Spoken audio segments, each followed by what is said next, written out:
Շնորհակալ եմ շնորհավորանքի համար, էմոցիաները ամեն ինչ նորմալ է, հանգիստ է, ուզում էի առաջի տեղ գրավեի, չեմպիոն դառնայի, չստացվեց, կաշխատենք այս անգամ ավելի լավ հանդես գանք։ Սաղ ուժերս դրեցի, սկզբից բաց թողեցի, այդ միավորները բաց թողեցի, հետո ինչքան ուժ ունեի, սաղ դրեցի,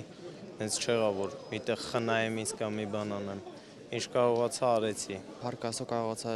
4 անգամ հռչակվել Եվրոպայի առաջնության հաղթող, անբացատրելի են զգացողություններս, մեծ պարտավորվածություն է, ինձ համար շատ ուրախալի եւ շատ հպարտ պահեր եմ ապրել, որի համար շնորհակալ եմ Աստծուն, իմ մարզիչներին, ինձ հետ մարզվող ընկերներին, իմ կողքին ինձ օգնող մարդկանց,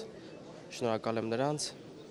քանի որ մենակ այս արդյունքը չէի կարող ես գրանցել, պայքարել ավելի է բարդանում, ավելի են քո դեմ պատրաստվում, դրա համար ամեն ինչ դժվար է տրվում։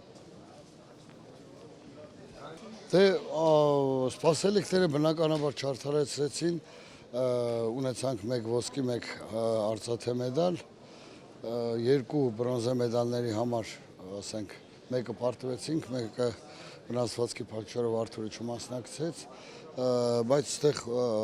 բրոնզե մեդալի համար շատ ուրախացրեց Սամվելը Գրիգորյան,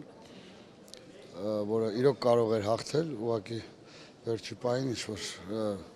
չորեքթաթ հնարք բաց թողեց և դա դարավ ճակատագրական, չկարողացավ միավորը հետ բերել,